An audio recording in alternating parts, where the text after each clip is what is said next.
Hello, everybody, and welcome to the August 2nd Trips and Traps. Andy Serling, Eric Donovan. Switching seats here for this episode. We got 6 races to bring you all together. Some big races where there was a lot of talk about some favorites getting in trouble and stuff like that on the turf, especially, and some 2-year-old races as well. Yeah, I thought there was a very interesting mix of races from last week, and we start off with what may have been one of the most talked about races during the week, and a very, very exciting Lake George. We'll break it from the gate here and then pause it shortly thereafter to give you a good glimpse of these horses here. And most of them that we're going to talk about are kind of toward the back of the pack, except for the 8-horse Medellina. And you see Stephanie's Kitten, the one that's probably going to be the one most talked about getting into trouble. But here you have Better Lucky and the Darley Silks. Let me just clear it again so you can get a better view. Here's Somali Lemonade and also the 6-horse Samatar right there.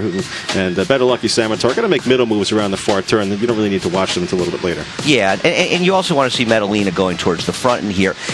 What this is a good lesson in is just how many times you really need to watch a race sometimes to see everything that happened, but also don't just look at obvious trouble. So many people focused on Stephanie's Kitten after this race that they missed out on so much other stuff that was happening, that you miss out on what goes on in horse races, but perhaps on identifying who really ran the best races here. Absolutely, and you see the 2 leaders really running off from the rest of the field in here, and Medellina is the one that's going to run, okay, the other leader, Elusive Rumor, the big long shot here, is going to fade, but there's Medellina right there, and look at that gap. It's almost 10 lengths back to the third place horse. Yeah, and what's interesting after that is not only did Medellina run extremely well, I mean, the whole field was bunched together. You had 6 horses at the wire about a length apart.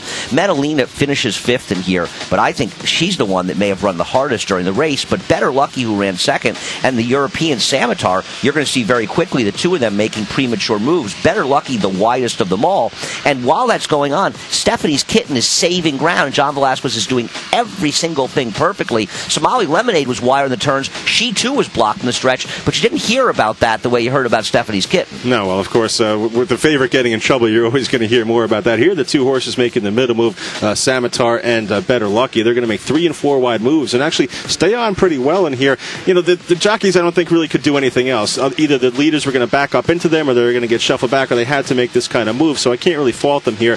Stephanie's Kitten, we'll see down toward the back of the pack on the inside there with the familiar Ramsey Silks as we pause it here. There's Stephanie's Kitten, and there's Somali Lemonade, who's going to get blocked in some traffic, too, for most of the way. Yeah, it's just there's so much going on. We're showing you different horses, and you really want to look at this race a few times.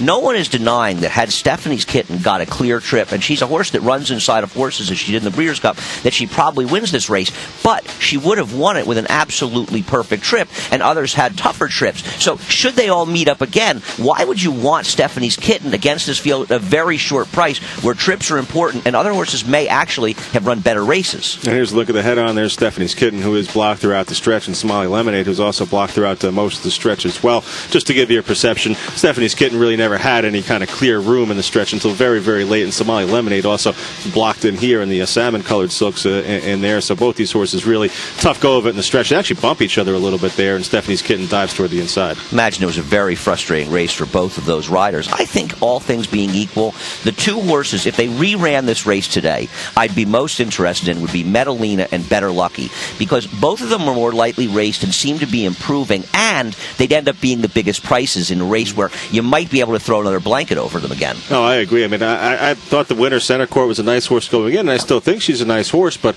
my gosh, I mean, after seeing that race, she had everything work out her way. I mean, the seam opened up at the top of the stretch, and I think she'd be pretty lucky to win the Lake Placid if they all came back and met in there. Right, absolutely. And as you say, she's a very good horse. She might be able to do it again, even if if you have fair trips. She may not be more than a length off of any of the horses in here, but it's all about prices and a value in the race. And this race is about as good a lesson as watching a race as you can find. All right, we'll move on to a 2-year-old race now. Stage Street, who was a first-time starter from the second-time starter, I should say, from the Steve Asmussen barn, who was the even money favorite, breaking from the inside right here. Yeah, Stage Street, things didn't go particularly well, as you'll see kind of early. I'm not really sure, and we'll watch the head-on of the start and show you what happened. But after that, Stage Street came up the rail, and one of the reasons we're showing this race is that there's a lot of discussion that the rail wasn't the place to be. This was the 27th on Friday in the sloppy track. I don't know, because you saw a horse come back on the rail later in the day. Was it not good earlier? Was it never really that bad? Did Todd Pletcher's horse, the first that won this race, run better than I thought? Or was it a horse that really was in the best part of the racetrack as the race collapsed? I'm not sure the answers, Eric. I don't know either. You might have to wait to see, maybe a couple of horses come back from this day and see how they run if they were down on the inside. But, there's going to be a huge opening down on the inside here for Stage Street, who's going to come on through. just not be good enough here. And there's the eventual winner of the race, Park City, who was drifted out into about the 6 or 7 path around the turn, and coming off the top of the stretch is still out there. And Park City's going to run a nice race in here. I'd imagine get a pretty low sheet number based on the wideness on the turn here. But there's the horse we're talking about, State Street, who really looks like his race to lose at this point right here, and gives it up late. I just wonder if the deeper part of the racetrack got to him. It's just very hard to believe, all things being equal, that the winner could have run by him the way he did if the rail was good, if it was an even racetrack. And that's one of the reasons I lean towards the inside not being the place to be. And there's State Street right here. He's going to actually break out, cause his own troubles here. He's going to bump pretty good with the horse right next to him, and it's going to send his backside out a little bit there. And that could be very troublesome for a young horse, a 2-year-old.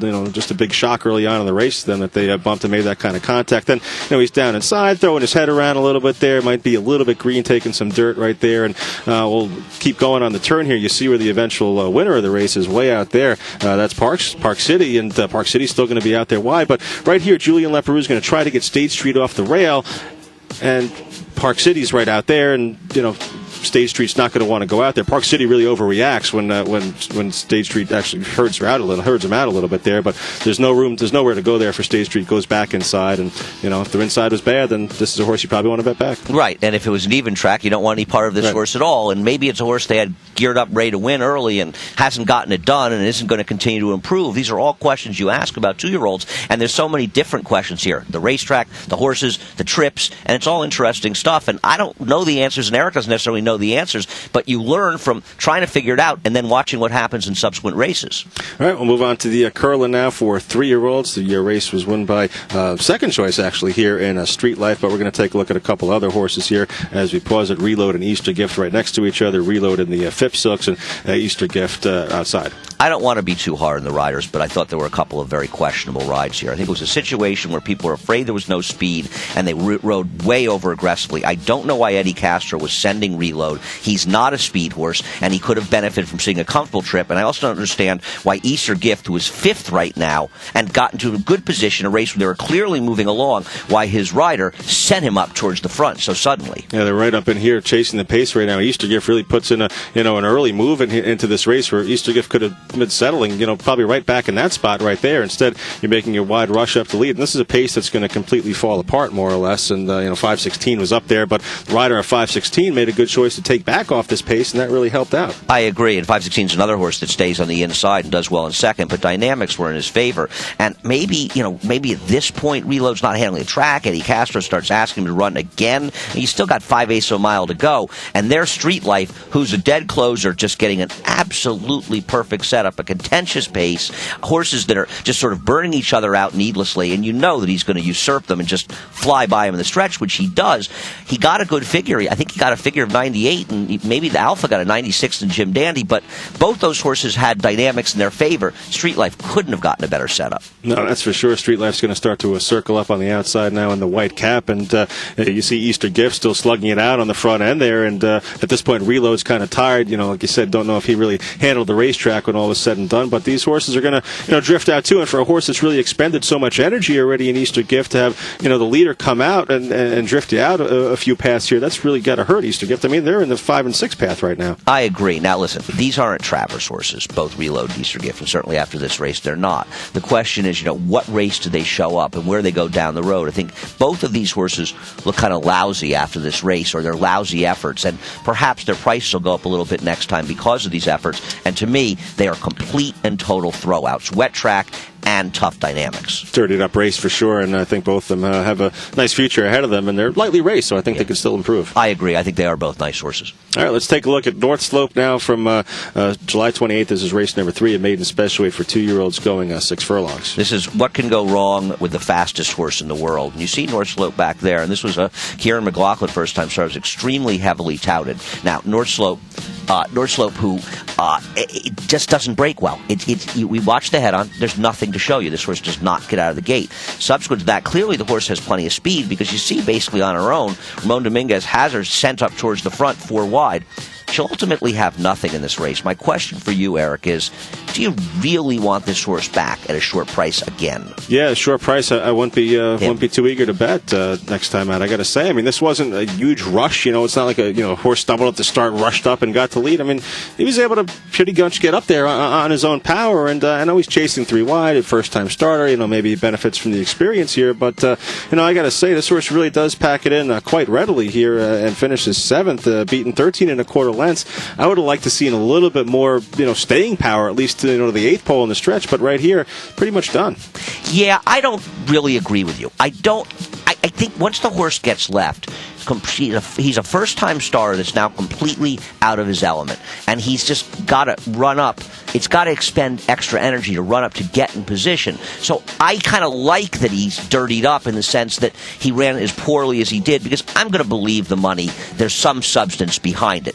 Having said that, if this horse comes back and everybody says, oh, he got left, he was wide, they loved him first time, we love him even more the second time, and he's even money or 6-5, I'll take your side of the argument. If he comes back and it's a little bit more salty looking race and he's 7-2, 4-1, and some people are saying he ran so poorly, then I might be more inclined to take him. It's a price guide, because I do think it's fair to say he didn't have a real fair chance in this race as a first-time starter. No, I would agree with that. I think you got to let price be your guide on this one here. Like you said, if he comes back favored, I don't think I'd want him. If he comes back a little bit ignored, if there's a hot firster from the Pletcher barn in there or some other second-time starter that's got a sexy kind of first-out race, then I think you can really give this horse a good look. Yeah, it will be interesting where he shows up, and we'll see if there actually is some ultimate substance behind all the hype. All right, let's take a look now at the Nanny Rose run on July 29th. Race number 9 for 3-year-old fillies, a horse that, got in some trouble in here. I'm not so sure that Ramon Dominguez deserves all the blame on this one, though, because I think once Carla Viveri was clear,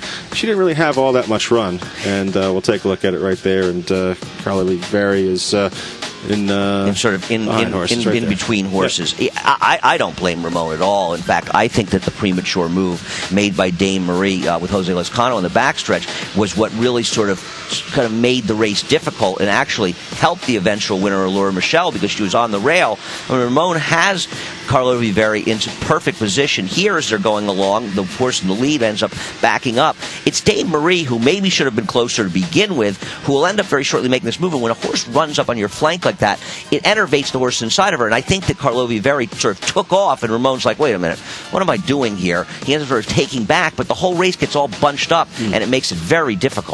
It does indeed, and they went 24 and 3 to the first quarter, then 49 and 2 the second half. So they slowed it up a little bit there, and as you said, the field starts to bunch up here, and this is where Ramon and Carla Viveri start to run into some trouble. I mean, he's got a handful of horse right here. He doesn't want to go through and split horses or go through the inside and make a premature move to lead. So he figures he's just going to sit back here. But then the race really kind of changes around. There's the move by Allura Michelle coming up the inside. All of a sudden, Carla Viveri's off the rail, but has horses on either side, and a potential horse in the 8, Dia Laviano, who's probably going to back up a little bit, and shortly we'll see Carla Viveri right here start to steady and drop back and lose about 2 lengths there, maybe. Yeah, I don't. It's a positional race where she was always in a bad spot once Dame Marie made that move. Now, I'm also going to say, and I think you agree with this, she didn't really do any running when it mattered in the race. Now, if you want to throw it out, that's fine, because the race never was run in a manner that gave her a real chance to win it. On the other hand, we are talking about a horse that was 3-5, that had run a very big figure in a previous start in the turf at Churchill Downs, had won the Grade 1 Ashland, albeit it was an odd race. I'm just not sure she's that good. She's almost getting outfinished by a not a very good-looking horse on the outside, an Angel Terrace, who on paper didn't look competitive. I agree, and when she was finally clear, she didn't make up any ground whatsoever on Allura Michelle. You would have figured that at least she would have cut into that lead by a half length maybe or something like that, but Allura Michelle, I think, continued to pull away from her, so I think she's a horse that's going to get bet next time out again based off a perceived bad trip here, which really wasn't a great trip per se, but don't think it was as bad as everyone thinks it is. Right. I don't disagree with that. It's once again, we keep saying it, but it's always price in the next race is your guide. I can understand throwing this race out, but I'm not sure it didn't expose her a little bit. On the other side, I know that we're actually taking both sides of the argument here, but it's a little bit tough. I think she never had a fair trip to run, but I'm still not sure she's that good. All right, one more race to bring you, and we'll go on to the 7th race from Monday. This is a 3-hour event for fillies and mares going a mile on turf. Federation from the inside, and Prize Catch, the two we're looking at. Now, this is obviously a ride where Federation got, Julien Leparoux, where all the Julien Leparoux haters, screamed and yelled and said he's so terrible, completely forgetting that he gave the perfect ride to center court, and actually he's been doing quite well here last week. He had a very good week. So, and let's ask ourselves another question as we look at the two horses towards the back of the pack. Don't you think that perhaps it was more than just Julien taking this horse back? I can't believe that Christophe Clement said to him, I want you to be near the lead, Julien, and he dragged the horse back. Now, this is just conjecture, but sometimes the jockeys take all the blame, and it isn't completely their fault. Yeah, I think a lot of people looked at this race and thought Federation would be forwardly placed in here, and I'm not so sure that... You didn't? I did. No, I agree. Yeah, no, I'm not so sure. I don't know what the communication was in the paddock. Certainly, you have a lot of respect for the connections in here.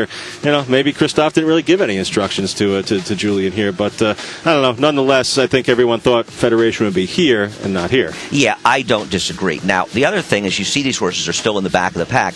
I'd like to know how Prize Catch, who broke from post 2, ended up in the 3-4 path in the first turn. That's real trickery to do that. It's very hard, and she didn't get left. So how could you do that? And when saving ground these mile races is so important, and I think that Prize Catch actually ran pretty well. Now, she was out in the clear.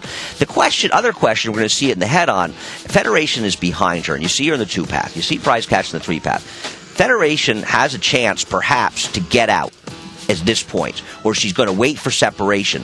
Eddie Castro will severely close the door, and you see a bumping incident, and I don't believe there was an inquiry in this race, and we'll watch the head-on. The question is, was it just sound race riding by Eddie Castro in keeping her in, because his job is to help himself in any way he can, or was it an overly aggressive bump in this situation? Federation was going to win this race if she got clear. There's no doubt about it. No question about it. We'll start to take a look at the head-on right now, and here they are in the back there, yellow cap, white cap toward the back of the pack. Let's keep an eye on Eddie Castro on Prize Catch there, who seems to me to ride pretty much a straight course there, just refuses to let Federation out. Yeah, I don't tend to disagree with that. And listen, these rides are a very competitive situation, and people are betting their money, and the owners, the trainers, everybody is involved, and you have to do legally in what's the best interest of trying to win the race. And I agree with you, Eric. I don't think that he went outside of his path. Just because Julien saw a hole for a second and got there doesn't mean he doesn't have a legitimate chance to shut the door, and I think that's what he did there. Listen, Federation was